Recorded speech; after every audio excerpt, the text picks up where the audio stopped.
अस्सलाम वालेकुम। Thermodynamics first law of thermodynamics की प्लेलिस्ट में ये पहली वीडियो। इस वीडियो में हम फर्स्ट लॉ ऑफ थर्मोडायनेमिक्स को समझेंगे और मज़ीद अगली वीडियोस में फर्स्ट लॉ ऑफ थर्मोडायनेमिक्स की एप्लीकेशन देखेंगे और वर्क डन बाय और ऑन दी आइडियल गैस देखेंगे। First law of thermodynamics law of conservation of energy है। इसकी मोस्ट सिंपलेस्ट फॉर्म है जो फर्स्ट लॉ ऑफ थर्मोडायनेमिक्स में, जिसमें सिस्टम मूव नहीं करता, तो वो है Q plus W is equal to change in internal energy. अच्छा, Q हीट है जो आप सिस्टम को दे भी सकते हैं, एंटर भी करवा सकते हैं सिस्टम में, या सिस्टम से लीव भी कर सकती है। वर्क सिस्टम पर किया भी जा सकता है या सिस्टम भी वर्क कर सकता है, और यह चेंज इन इंटरनल एनर्जी। अब इस जो भी इसमें है हर एक को अलग-अलग देखते हैं। जो Q हीट है, हम एक सिस्टम देखते हैं, ये सिस्टम है, ब्लैक कलर का सिस्टम है, ग्रीन कलर की इसकी बाउंड्री है, डॉटेड बाउंड्री है, बाकी सारा इसका इन्वायरमेंट है। तो जो Q हीट है ये सिस्टम और इसके इन्वायरमेंट या जिसे सराउंडिंग भी कहते हैं उसके दरमियान एक्सचेंज होने वाली हीट है। या तो इन्वायरमेंट या सराउंडिंग इसे हीट देगी, या सिस्टम इसे अपनी सराउंडिंग को हीट देगा। इसकी वजह क्या होगी हीट देने की? हीट की वजह यह है कि इन दोनों के दरमियान चेंज इन टेम्परेचर होगा। टेम्परेचर डिफरेंस की वजह से ही या तो इन्वायरमेंट इसी सिस्टम को हीट देगा या सिस्टम इन्वायरमेंट को। अगर सराउंडिंग का टेम्परेचर ज़्यादा है तो सराउंडिंग का टेम्परेचर ज़्यादा होगा तो हीट सराउंडिंग से सिस्टम की तरफ जाएगी। अगर सिस्टम का टेम्परेचर सराउंडिंग से ज़्यादा है या इन्वायरमेंट से ज़्यादा है तो सिस्टम से हीट निकलेगी बाहर की तरफ, सराउंडिंग की तरफ। तो अगर हमने एक कुछ कन्वेंशन रखी हुई है हीट ट्रांसफ़र जो होगा, अगर सिस्टम के अंदर ही हीट एक जगह से दूसरी जगह जाएगी, यानी हीट ट्रांसफ़र सिस्टम के अंदर ही होगा, तो उसे हम हीट में कंसिडर ही नहीं करेंगे।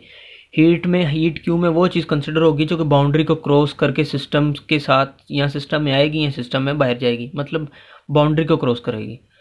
अगर कोई हीट सिस्टम में दाखिल हो तो हम उसे पॉजिटिव लेंगे, और अगर सिस्टम से लीव करे उसे नेगेटिव लेंगे। ये कन्वेंशन क्यों रखी? हर वो चीज़ जो सिस्टम की इंटरनल एनर्जी को बढ़ाएगी हम उसे पॉजिटिव लेंगे, और हर वो चीज़ जो सिस्टम की इंटरनल एनर्जी को कम करेगी हम उसे नेगेटिव लेंगे। मिसाल के तौर पर अगर एनवायरनमेंट का टेम्परेचर ज़्यादा है, सिस्टम का कम है, और सिस्टम एक गैस है जो पिस्टन के अंदर बंद है, तो एनवायरनमेंट से सिस्टम की तरफ हीट आएगी, वो गैस को हीट मिलेगी। जब गैस को हीट मिलेगी तो उसका जो टेम्परेचर बढ़ जाएगा, तो इंटरनल एनर्जी बढ़ जाएगी उसकी, इसलिए हमने उसे पॉजिटिव लिया। अगर टेम्परेचर ज़्यादा है गैस का और इन्वायरमेंट का कम है, तो गैस का जो हमारा सिस्टम है इससे हीट बाहर निकलेगी और इन्वायरमेंट को मिल जाएगी। इस हीट निकलने की वजह से, सिस्टम से हीट निकलने की वजह से जो गैस का टेम्परेचर कम हो जाएगा, मीन्स उसकी इंटरनल एनर्जी कम हो जाएगी। तो हर वो चीज़ जो इंटरनल एनर्जी बढ़ाएगी उसे हम पॉजिटिव लेंगे, जो कम करेगी उसे नेगेटिव लेंगे। तो क्यू जब एंटर होती है सिस्टम में तो वो पॉजिटिव है क्योंकि इंटरनल एनर्जी बढ़ाती है, और जब क्यू जो है हीट जो है सिस्टम से लीव करती है उसे हम नेगेटिव लेंगे। अब डब्ल्यू को दूसरी टर्म को पढ़ते हैं, डब्ल्यू वर्क। अगर सिस्टम पर वर्क होगा, कोई इन्वायरमेंट या सराउंडिंग सिस्टम पर काम करेगा, तो सिस्टम को हम उसको पॉजिटिव लेंगे, क्योंकि वर्क जो है वो एनर्जी को बढ़ाता है। पॉजिटिव वर्क अगर किया जाए किसी पर तो वो एनर्जी को बढ़ाता है। अगर सिस्टम वर्क करेगा सराउंडिंग पर, यानी वर्क डन बाय सिस्टम, वो नेगेटिव होगा, क्योंकि जब सिस्टम वर्क करेगा तो अपनी एनर्जी को यूज़ करके ही वर्क करेगा, क्योंकि एबिलिटी टू डू जो वर्क है वो एनर्जी है। अच्छा, वर्क करने के लिए एनर्जी की ज़रूरत होगी, सिस्टम अपनी कुछ ना कुछ एनर्जी यूज़ करेगा, वो अपनी इंटरनल एनर्जी भी यूज़ कर सकता है, हम आगे मिसालों में देखेंगे। तो उसकी इंटरनल एनर्जी कम हो जाएगी। जब सिस्टम वर्क करेगा तो अपनी कुछ ना कुछ एनर्जी को यूज़ करेगा, उसकी एनर्जी कम होगी, इसलिए हम हर वो चीज़ जो कि इंटरनल एनर्जी को कम करती है उसे नेगेटिव लेते हैं। इसलिए वर्क डन बाय सिस्टम हम नेगेटिव लेंगे, work done on the system हम पॉजिटिव लेंगे। कई जो बुक्स हैं, फॉर एग्जांपल यूनिवर्सिटी फिजिक्स, उसमें ये कन्वेंशन चेंज है, वो work done by the system positive लेते हैं और ऑन द सिस्टम नेगेटिव लेते हैं। बहरहाल अगर हेलिड रेजनिक-रेन की बुक में और मोस्टली थर्मोडायनेमिक्स की बुक में अब यही कन्वेंशन यूज़ होती है कि हर वो चीज़ जो सिस्टम की इंटरनल एनर्जी को बढ़ाती है वो पॉजिटिव होगी, और हर वो चीज़ जो सिस्टम की इंटरनल एनर्जी कम करती है नेगेटिव होगी। इस तरह वर्क डन की कन्वेंशन रखने से ये फ़ायदा होता है कि थर्मोडायनेमिक्स में जो हमने वर्क डिफाइन करना है वो, और इससे पहले मैकेनिक्स जो पढ़ी थी उसके वर्क सेम हो जाती है कन्वेंशन। अच्छा, वर्क में भी यही हिसाब होगा कि work done by the system या ऑन द सिस्टम, कम से कम ये बाउंड्री को क्रॉस करे। मतलब ये है कि सिस्टम के अंदर अगर कुछ चीज़ फोर्सेस ने वर्क कर दिया, एक फोर्स ने दूसरी चीज़ पर वर्क कर दिया है, तो जितनी फोर्सेस थी वो अगर entirely with in the system है तो फिर उनका वर्क डन डब्ल्यू में काउंट नहीं होगा। वर्क डन वही काउंट होगा या तो सिस्टम सराउंडिंग पर करे या सराउंडिंग सिस्टम पर करे। Work done by the force that lies entirely with in the system can not be counted, उसे हम काउंट ही नहीं करेंगे। ये वर्क डन था। उसके बाद है इंटरनल, ये वाली टर्म आखिरी जो रहेगी इंटरनल एनर्जी। सिस्टम की कोई ना कोई इसको समझना है काफ़ी डिटेल से, और इस पर इंशाल्लाह एक अलहदा वीडियो भी करेंगे इंटरनल एनर्जी को समझने के लिए, क्योंकि बड़ी डिटेल है इसकी। और इंटरनल एनर्जी निकालेंगे, आइडियल गैसेस की भी इंटरनल एनर्जी निकालेंगे हम, डायटोमिक की भी निकालेंगे, मोनोटोमिक की। तो इसके बाद प्लेलिस्ट में इंटरनल एनर्जी गैसेस की कैलकुलेट भी करेंगे, डायटोमिक की भी, और इंटरनल एनर्जी को मज़ीद अलहदा भी पढ़ेंगे, लेकिन इस वीडियो में भी इसे काफ़ी एक्सप्लेन करने की कोशिश की जाएगी। इंटरनल एनर्जी का क्या कॉन्सेप्ट है, कहाँ से निकला? सिस्टम जो है, पहले अगर आप सिस्टम पर कोई वर्क नहीं, थर्मोडायनेमिक प्रोसेस से नहीं गुजरता, सिस्टम पहले इनिशियल स्टेट में होता है। मतलब ये है कि इसका कोई ना कोई टेम्परेचर होता है, कोई ना कोई प्रेशर होता है, कोई ना कोई वॉल्यूम है, और कोई ना कोई इसकी इंटरनल एनर्जी है। हमारा इंटरनल एनर्जी तो हम अभी नहीं डिस्कस करेंगे क्योंकि यही तो कॉन्सेप्ट है अभी।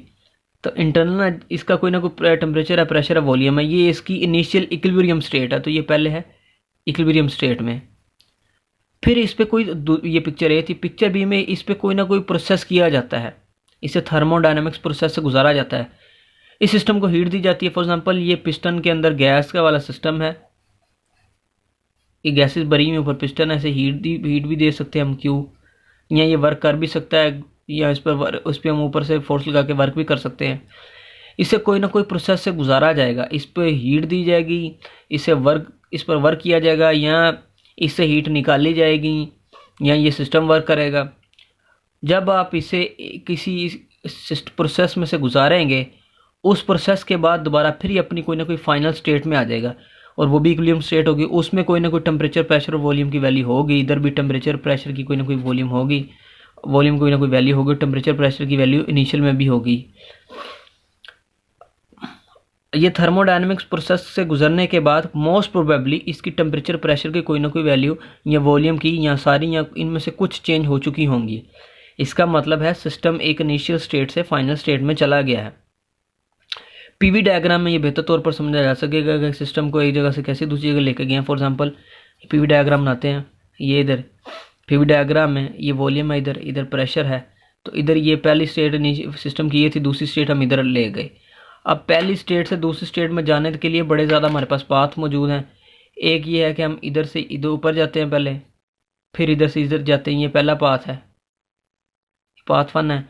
दूसरा पाथ जो हमारे पास है वो ये है, पहले इधर से जाएंगे इधर इस पॉइंट पे, फिर आगे ये पॉइंट 2 है, पॉइंट 1 है। तो पॉइंट 1 से पॉइंट 2 जाने के और भी बड़े पाथ हो सकते हैं, इनफाइनाइट पाथ हो सकते हैं, कोई दरमियाना पाथ भी हो सकता है। दरमियाना पाथ मैं इस तरह शो करता हूँ, ये वाली को कर्व, ये पाथ 3 है जो ग्रीन कलर का शो किया गया। मतलब ये कि इनिशियल स्टेट 1 और फाइनल स्टेट 2 तक जाने के कई बहुत ज़्यादा पाथ हैं। हमने अब फॉर एग्जांपल ये पहले पाथ में देखें, ये ब्रेड कर्व वाला, जब ऊपर गए तो वॉल्यूम कांस्टेंट तो वर्क नहीं किया, फिर इधर से इधर जब गए तो वर्क किया क्योंकि वॉल्यूम चेंज हुआ है। इसी तरह ब्लू वाला पार्ट 2 में पहले वर्क हुआ, बाद में वर्क नहीं हुआ। तो इसी तरह हम दरमियाने में वर्क होता रहा। बहुत सारे पाथ हैं, हम डिफरेंट पाथ में कई पाथ की जो स्टेजेज होंगे उसमें वर्क नहीं हुआ होगा, कई में वर्क हुआ होगा, कभी हीट दी है, कभी हीट निकली है। तो नेट कंक्लूजन जो निकला वो है कि अगर इनिशियल स्टेट और फाइनल स्टेट, ये दो स्टेट अगर हम कांस्टेंट रखें फॉर डिफरेंट पाथ के लिए इनिशियल और फाइनल स्टेट अगर कांस्टेंट है, सेम है, तो डिफरेंट पाथ में जो Q वर्क हीट और W वर्क, इन दोनों को अगर सम करेंगे तो वो आएगा कांस्टेंट, वो आएगा सेम सारे पाथ के लिए, और उसे कहते हैं internal energy. Q plus W, इन दोनों का जो सम है वो डिफरेंट पाथ के लिए for a given points, for a given initial and final state, अगर इनिशियल फाइनल स्टेट हम सारे पाथ के लिए कांस्टेंट रख लें, सेम रख लें, तो डिफरेंट पाथ के लिए हीट और वर्क का जो इन दोनों का जो मजमुआ है, दोनों का सम है, वो सेम रहता है। और यही है कॉन्सेप्ट है इंटरनल एनर्जी का, और वो होती है उसकी इंटरनल एनर्जी, वो उसकी होती है चेंज इन इंटरनल एनर्जी। तो ये चेंज इन इंटरनल एनर्जी का बेसिक कॉन्सेप्ट है कि डिफरेंट पाथ के लिए वो डिपेंड ही नहीं करता, अगर पाथ डिफरेंट है तो इनिशियल स्टेट और फाइनल स्टेट अगर सेम है तो फिर इन हीट और वर्क का जो सम होगा वो सेम होगा और वही इंटरनल एनर्जी के बराबर होता है। नेक्स्ट पेज में हम इंटरनल एनर्जी की मज़ीद इसको एक्सप्लेन करते हैं, फर्स्ट लॉ ऑफ थर्मोडायनेमिक्स को, और इंटरनल एनर्जी को मज़ीद समझने की कोशिश करते हैं। इस पेज में हम फर्स्ट लॉ ऑफ थर्मोडायनेमिक्स के कुछ ना कुछ सिंपल एग्जांपल देखेंगे और देखेंगे कि इंटरनल एनर्जी कैसे कैलकुलेट की जाती है। फर्स्ट लॉ ऑफ थर्मोडायनेमिक्स जिस तरह हमने डिफाइन किया उसकी जो इक्वेशन है वो है Q plus W is equal to change in internal energy. अच्छा, चेंज इन इंटरनल एनर्जी को डेल्टा यू भी कोई बुक्स में लिखते हैं, हमने चेंज इन इंटरनल एनर्जी को इस तरह लिख दिया, डेल्टा यू भी लिख दिया और चेंज इन इंटरनल एनर्जी इस तरह भी लिखा जा सकता है। Delta U means change internal energy है, इसे डेल्टा डॉट ई भी लिख सकते हैं, चेंज इंटरनल एनर्जी, कोई फ़र्क नहीं पड़ता। कुछ बुक्स इसे डेल्टा यू ही लिखती हैं, कुछ चेंज इन ई। तो हैलिडरसन की बुक को जो हम फॉलो करें उसमें डेल्टा ई लिखा हुआ, नीचे INT लिखा हुआ है, इसलिए मैंने इसे चेंज कर दिया है। यूनिवर्सिटी फिजिक्स में और आई थिंक FSC की बुक्स में भी इसे डेल्टा यू ही लिखा गया है। ये सिस्टम है हमारा। पहली एग्जांपल में सिस्टम को हीट दी गई है, तो जो सिस्टम को हीट दी जाएगी वो पॉजिटिव होती है क्योंकि इंटरनल एनर्जी इसकी बढ़ाती है। और सिस्टम ने वर्क किया, सिस्टम को हीट दी है 150 जूल और सिस्टम ने जो वर्क किया वो 100 जूल किया है। वर्क क्योंकि सिस्टम ने किया है इसकी इंटरनल एनर्जी कम करता है, इसलिए हम इसे नेगेटिव लेंगे। तो फार्मूला है Q plus W is equal to change internal energy. Q positive है 150 और वर्क नेगेटिव लेंगे -100 आ जाएगा। तो चेंज इंटरनल एनर्जी कितनी, +50 जूल। इसका मतलब इसकी इंटरनल एनर्जी इस प्रोसेस में इस सिस्टम की इंटरनल एनर्जी बढ़ी है। अगर ये गैसेज हैं तो इसका टेम्परेचर भी बढ़ गया होगा। दूसरी एग्जांपल देखते हैं कि अब सिस्टम पर वर्क किया गया, जो सिस्टम पर वर्क किया जाएगा वो उसकी इंटरनल एनर्जी बढ़ाएगा, इसलिए इसे पॉजिटिव लेते हैं। और सिस्टम में से हीट निकली है, निकली कितनी है 150, इसलिए इसे माइनस लगाएंगे। तो first law of thermodynamics apply करेंगे, सिस्टम से हीट निकली -150 लगा दिए, सिस्टम पर वर्क हुआ +100 लगा दिया और चेंज इंटरनल एनर्जी लगा दिए। इसको डेल्टा यू का यहाँ डेल्टा ई कर लें। -150 + 100 इज इक्वल टू -50 आ जाएगा, -50। तो सिस्टम की -50 जो है इंटरनल एनर्जी कम हुई है। अच्छा, मैंने बार बार कहीं जगह डेल्टा यू लिखा और कई जगह डेल्टा ई लिखा, इससे कोई फ़र्क नहीं पड़ता। डेल्टा यू जो है चेंज इंटरनल एनर्जी है और डेल्टा ई नीचे INT लिखना है, इसकी ये दोनों इंटरनल एनर्जी के लिए यूज़ होते हैं। और ये FSC की बुक्स में और यूनिवर्सिटी फिजिक्स में और दूसरी बुक्स में यूज़ होता है delta U change in internal energy, और ये हैलिडरसन की बुक में यूज़ होता है। इसलिए मैं इसे अल्टरनेटिवली चूज़ कर रहा हूँ, कभी उसको लिख रहा हूँ कभी इसे, तो इससे फ़र्क नहीं पड़ता। तो चेंज इन इंटरनल एनर्जी है वो इसकी -50, यानी -50 इसकी इंटरनल एनर्जी कम हो गई। अगर ये गैस है तो इसका टेम्परेचर कम हो चुका होगा। एक प्रोसेस देखते हैं कि सिस्टम में हीट एंटर हुई है 150 जूल और सिस्टम से लीव किया जो सिस्टम ने वर्क किया वो 150 जूल है। चूँकि सिस्टम ने वर्क किया ये नेगेटिव होगा, मतलब क्योंकि इसकी इंटरनल एनर्जी कम होती है। सिस्टम अगर वर्क करे उसकी इंटरनल एनर्जी कम होती है, इसलिए इस वर्क को नेगेटिव लिया। सिस्टम के अंदर हीट एंटर हुई है क्योंकि इसकी इंटरनल एनर्जी बढ़ाती है, इसलिए इसे पॉजिटिव लिया। तो इक्वेशन में वैल्यू पुट की तो आ गया 0, मतलब चेंज इंटरनल एनर्जी कोई नहीं है। जितना सिस्टम को एनर्जी दी गई थी 150 उतना ही सिस्टम ने वर्क कर लिया, लिहाजा सिस्टम को वर्क करने के लिए अपनी स्टोर्ड एनर्जी यूज़ नहीं करनी पड़ी।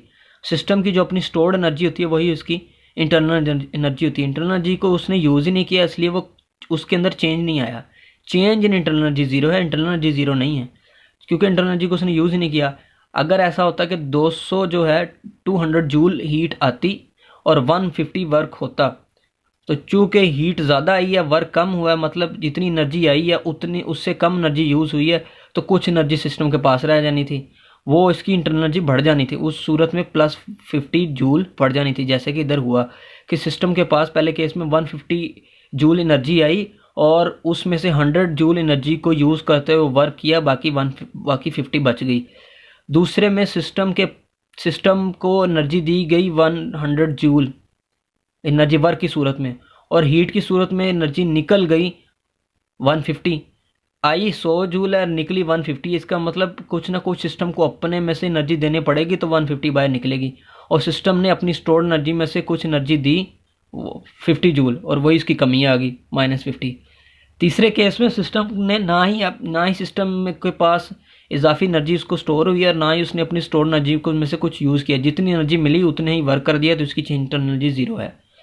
ये तो इंटरनल एनर्जी को थोड़ा सा समझने के लिए। अब हम देखते हैं कि पुशअप की साइंस क्या है या एक्सरसाइज की साइंस क्या है, डेली लाइफ में फर्स्ट लॉ ऑफ थर्मोडायनेमिक्स क्या है। हम जानते हैं कि पुशअप या एक्सरसाइज से लोगों के जो हैं, लोग जो दुबले पतले हो जाते हैं, स्लिम एंड स्मार्ट हो जाते हैं, और उसकी वजह क्या है? वजह यह है कि जब आप पुशअप हम लगाते हैं, पुशअप में हम अपने सारे जिस्म को उठाते हैं, हम कुछ वर्क करते हैं, तो work done by the system क्योंकि एनर्जी कम करता है, इस सिस्टम अपनी एनर्जी को यूज़ करते हुए वर्क करता है और सिस्टम की एनर्जी कम होती है, इसलिए work done by the system negative लिया हमने। तो जब पुशअप या एक्सरसाइज के दौरान हम वर्क करते हैं, हमारी बॉडी वर्क करती है, इसलिए बॉडी जब वर्क करेगी तो डब्ल्यू नेगेटिव लेंगे हम, और हमारा जिस्म वार्म अप हो जाता है और हीट हमारे जिस्म से इन्वायरमेंट में जाती है। इन्वायरमेंट का टेम्परेचर कम है, हमारा टेम्परेचर ज़्यादा हो जाता है वार्म अप होने की वजह से, तो हमारे जिस्म से हीट बाहर निकलती है, वो भी नेगेटिव है।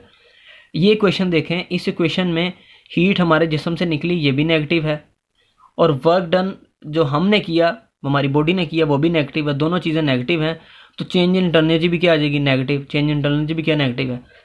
बॉडी की इंटरनल एनर्जी नेगेटिव होने से मुराद है कि बॉडी अपनी स्टोर्ड एनर्जी यूज़ कर रही है। बॉडी की एनर्जी स्टोर होती है फैट्स में, तो बॉडी फैट्स के अंदर मौजूद एनर्जी को यूज़ करती है पुशअप या एक्सरसाइज के दौरान, इसलिए फैट जो है, फैट की एनर्जी कंज्यूम हो जाती है और लोग दुबले पतले हो जाते हैं। तो ये तो थी फर्स्ट लॉ ऑफ थर्मोडायनेमिक्स की डेली लाइफ में एप्लीकेशन। अब फर्स्ट लॉ ऑफ थर्मोडायनेमिक्स के बाद हमने बुनियाद बनानी है सेकंड लॉ ऑफ थर्मोडायनेमिक्स की, कि सेकंड लॉ ऑफ थर्मोडायनेमिक्स क्यों आया, कि उसकी ज़रूरत पड़ी। अभी फर्स्ट लॉ पर काफ़ी ज़्यादा वीडियोस करनी है और सेकंड लॉ की लैदा प्लेलिस्ट है, लेकिन फर्स्ट लॉ के साथ एक्सप्लेन कर दिया जाए कि इसके अंदर कोई ना कोई कमी है जो पूरी की है सेकंड लॉ है। एक बात हमने आपको बता दें कि ऊपर मैंने लिखा है कि जो इनिशियल स्टेट से फाइनल स्टेट में जाना है, वो जो है उसके दरमियान कई जो स्टेजेस होंगी, दरमियान वाली इंटरमीडिएट स्टेजेस, वो इक्विलिब्रियम स्टेजेस उनका होना ज़रूरी नहीं है। सिर्फ इनिशियल स्टेट और फाइनल स्टेट ही इक्विलिब्रियम स्टेट होनी चाहिए। दरमियानी स्टेट जो है वो इक्विलिब्रियम के बगैर भी हो सकती हैं, वो इक्विलिब्रियम स्टेट ना भी हो तो कोई काम चल जाएगा। अब इस बुनियाद पे आते हैं कि फर्स्ट लॉ में क्या प्रॉब्लम है और सेकंड लॉ की क्यों ज़रूरत है। फॉर एग्जांपल ये इंसुलेटेड स्टील ड्रम है, इंसुलेटेड से मुराद है कि बाहर हीट नहीं जाएगी, हमने इसे इंसुलेट किया हुआ ऐसे, कोई ना कोई इंसुलेटिंग मटेरियल लगाया हुआ है, ये जो है हीट को बाहर ना बाहर से हीट एंटर होने देगा, ना सिस्टम से बाहर हीट जाने देगा। हमने कर लिया, ये हमारा सिस्टम है, बाकी बाहर वाली सराउंडिंग, और सराउंडिंग ना हीट आ सकती ना जा सकती है। दरमियान सिस्टम ये एक ड्रम है स्टील का, इंसुलेटेड स्टील का ड्रम है, सिस्टम में हीट एंटर लीव नहीं कर सकती। फायर क्रैकर है और एक्सप्लोजन होती है, जब एक्सप्लोजन होगी, धमाका होगा, तो धमाके के बाद जो एक्सप्लोजिव मटेरियल था, धमाका खेज मवाद था, वो कुछ इधर जाएगा, कुछ इधर जाएगा, कुछ इधर मूव करेगा, डिफरेंट डायरेक्शन में मूव करेगा, उसके छोटे छोटे टुकड़े हो जाएंगे। उन सब टुकड़ों की कुछ ना कुछ काइनेटिक एनर्जी होगी। एक और बात है कि ये गन पाउडर जो इसमें यूज़ हुआ धमाके के बाद, अगर हमने एज्यूम किया हुआ कि हमने इस स्टील ड्रम के अंदर गैस भी भरी हुई थी, जब गैस भरी थी हमने पहले एक्सप्लोजन से पहले, तो गैस का टेम्परेचर कम था। एक्सप्लोजन के बाद हीट एनर्जी रिलीज होगी एक्सप्लोजन में, और वो गैस का टेम्परेचर बढ़ा देगी। फर्स्ट लॉ ऑफ थर्मोडायनेमिक्स हम इस पर अप्लाई करेंगे तो वो कहेगा total energy before the explosion is equal to total energy after the explosion, कि कोई ना कोई जो एनर्जी थी जो पहले, वो एक्सप्लोजन के बाद है कि भाई कुछ इनकी काइनेटिक एनर्जी में कन्वर्ट हो गई, कुछ हीट एनर्जी में कन्वर्ट हो गए। फर्स्ट लॉ ऑफ थर्मोडायनेमिक्स एक और बात भी बताता है, वो ये है कि अगर इस प्रोसेस को रिवर्स भी किया जा सकता है। मतलब ये कि ये सारे छोटे छोटे टुकड़े दोबारा फिर असेंबल हो जाएं एक जगह पर, अपनी सारी काइनेटिक एनर्जी दोबारा ले आएँ, और जो गैस के मॉलिक्यूल्स को हीट दी है वो भी वापस ले ली जाए दोबारा, फिर ये जुड़ के फायर क्रैकर बन जाए, एक्सप्लोजिव मटेरियल ऐसे जुड़ के बन जाए। ये जो वापसी वाला प्रोसेस है कि जो सारे टूटे हुए प्रोडक्ट्स हैं, बिखरे हुए, वो वापस आ जाएं, अपनी काइनेटिक एनर्जी को एक जगह इकट्ठा कर लें, और गैस को जो हीट दी है, उन्होंने हीट एनर्जी दी है, वो भी वापस ले लें। तो थर्मोडायनेमिक्स का जो ये लॉ है, फर्स्ट लॉ ऑफ थर्मोडायनेमिक्स, ये कहता है कि फिर दोबारा अगर ये सारी एनर्जी वापस ली जाएंगी तो सिस्टम अपनी इनिशियल स्टेट में आ जाएगा। तो law of conservation energy hold करता है एक्सप्लोजन हो और चीज़ें बिखर जाएं, या चीज़ें बिखरी हुई को वापस लिया जाए, तो लॉ ऑफ कंजर्वेशन एनर्जी तो दोनों सूरतों में होल्ड करता है। लेकिन ऐसा होता नहीं है कि गैस मॉलिक्यूल डिफरेंट डायरेक्शन में जो जा रहे हैं, गैस मॉलिक्यूल ये इसकी जो एक्सप्लोजन की जो प्रोडक्ट्स जा रही हैं, छोटे छोटे टुकड़े जा रहे हैं, एक्सप्लोजिव मटेरियल के, लोहे की कुछ चीज़ें भी हो सकती हैं, ये वापस आए अपनी काइनेटिक एनर्जी को दोबारा इकट्ठा करें, इधर ले आएँ, और गैस के मालिक्यूल भी हीट वापस दे दें और सारी चीज़ वापस अपनी इनिशियल स्टेट में आ जाए, ऐसा होता नहीं है। तो मतलब ये कि फर्स्ट लॉ ऑफ थर्मोडायनेमिक्स ये तो एक्सप्लेन करता है कि लॉ ऑफ कंजर्वेशन एनर्जी है, एनर्जी रहेगी, कंजर्व रहेगी, लेकिन सिस्टम नेचर में कुछ ख़ास डायरेक्शन में जाते हैं। मतलब ये कि एक्सप्लोजन में होता ही ऐसा है कि चीज़ें बिखर जाएंगे, कभी ऐसा नहीं हुआ कि एक्सप्लोजन हो और दोबारा फिर चीज़ें इकट्ठी होकर वापस आ जाएं। फर्स्ट लॉ ऑफ थर्मोडायनेमिक्स में तो इसकी भी पॉसिबिलिटी थी कि भाई अगर ये वापस आ जाएगा तो लॉ ऑफ कंजर्वेशन एनर्जी ठीक होगा, फर्स्ट लॉ होल्ड करेगा, लेकिन ऐसा होता नहीं है। इसका मतलब कुछ है, ज़रूरत है हमें किसी एक नए लॉ की जो हमें बताए कि भाई सिस्टम किस डायरेक्शन में जाना चाहते हैं, सिस्टम की नेचुरल टेंडेंसी क्या है कि वो किस डायरेक्शन में जाए, और वही है सेकंड लॉ ऑफ थर्मोडायनेमिक्स। उसमें हम एंट्रोपी का कॉन्सेप्ट को पढ़ेंगे और हम देखेंगे कैसे हमें को एंट्रोपी का कॉन्सेप्ट बताता है कि सिस्टम किस डायरेक्शन में जाएगा। तो ये तो सारा law, first law of thermodynamics के बारे में। इसके बाद हम work done by the ideal gas या ऑन द आइडियल गैस पढ़ेंगे, उसकी डेरिवेशन करेंगे और फर्स्ट लॉ ऑफ थर्मोडायनेमिक्स की एप्लीकेशन देखेंगे। तो आज के लिए इतना ही। खुदा हाफिज़।